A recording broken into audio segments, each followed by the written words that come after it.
UDF-ഉം ജമാഅത്തെ ഇസ്ലാമിയും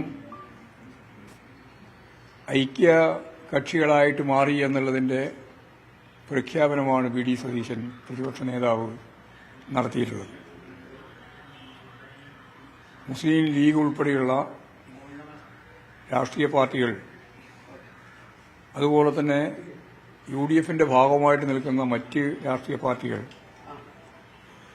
ഈ വർഗീയ കൂട്ടുകെട്ടിനോട് എന്ത് നിലപാടാണ് സ്വീകരിക്കുന്നത് എന്ന് ജനങ്ങളോട് വ്യക്തമാക്കേണ്ടതുണ്ട് എന്നാണ് അത് സംബന്ധിച്ച് എനിക്ക് ചൂണ്ടിക്കാണിക്കാനുള്ളത്.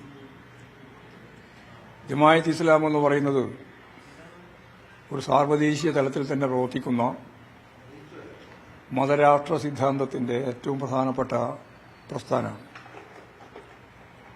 RSSനെ പോലെ തന്നെ RSS ഇന്ത്യയിലാണ് ഹിന്ദുരാഷ്ട്രം ഹിന്ദുത്വ അജണ്ട നടപ്പിലാക്കാനുള്ള ധ്രുവീകരണ പ്രവർത്തനം നടത്തുന്നതെങ്കിൽ ലോകത്തെമ്പാടും ഇസ്ലാമിക രാഷ്ട്രം സ്ഥാപിക്കുന്നതിനു വേണ്ടിയുള്ള ലക്ഷ്യം മുന്നിൽ നിന്ന് ഞങ്ങൾ അതിനുവേണ്ടി പ്രവർത്തിക്കുന്നു, നിലകൊള്ളുന്നു എന്ന് പരസ്യമായിട്ട് വ്യക്തമാക്കിയിട്ടുള്ള വിഭാഗമാണ് ജമാഅത്തെ ഇസ്ലാമി.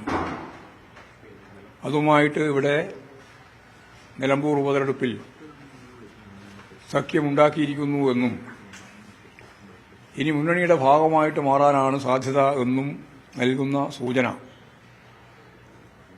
UDF-ന്റെ ഭാഗമായിട്ട് നിൽക്കുന്നവർ ഓരോരുത്തരും കൃത്യമായ നിലപാട് സ്വീകരിക്കേണ്ടതായിട്ടുണ്ട് എന്നാണ് അത് സംബന്ധിച്ച് എനിക്ക് പറയാനുള്ളത്.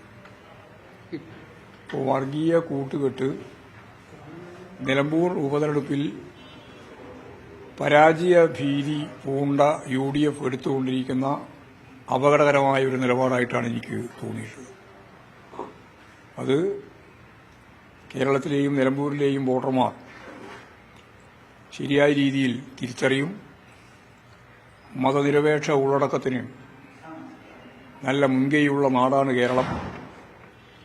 അതിന്റെ ഒപ്പം ഉറച്ചു നിൽക്കുന്ന തൊഴിലാളി വർഗ അടിസ്ഥാനം കൂടിയുള്ള ഒരു നിയോജക മണ്ഡലമാണ് നിലമ്പൂര്.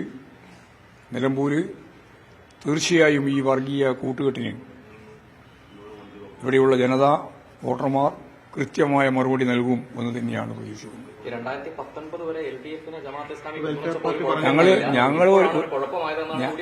UDF എന്തൊക്കെ ഉന്നയിക്കുന്നുണ്ട്? തെറ്റായ കാര്യങ്ങളല്ലേ പറഞ്ഞുകൊണ്ടിരിക്കും. ഞങ്ങൾക്ക് ജമാഅത്തെ ഇസ്ലാമിയുമായിട്ട് യാതൊരു രാഷ്ട്രീയ കൂട്ടുകെട്ടുമില്ല. മുമ്പുമില്ല, ഇന്നുമില്ല, നാളെയുമില്ല. ഞാനിത് വ്യക്തമാക്കിയിട്ടുണ്ട്. ഇനി പിന്നെ അതിനുപറ്റി വേറെ ചോദിക്കണ്ട. ഇന്നലെയുമില്ല, ഇന്നുമില്ല, നാളെയുമില്ല.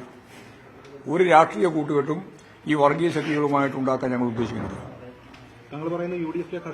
അല്ല, ഏത് ഘടകകക്ഷികൾ? അതായത് പറഞ്ഞു, ഘടകകക്ഷികൾ പറയട്ടെ. ജമാഅത്തെ ഇസ്ലാമിയുമായിട്ട് കൂട്ടുകെട്ടി നടത്തിയാൽ ഉണ്ടാവുന്ന അപകടത്തെ സംബന്ധിച്ച് അവർക്ക് വൈദ്യുതിയില്ല, അവർ പറയട്ടെ. പിന്നെ എന്താക്കാനാണ് ഉദ്ദേശിക്കുന്നത്? അൻവറിനെ കൂട്ടാതിരുന്നല്ലോ.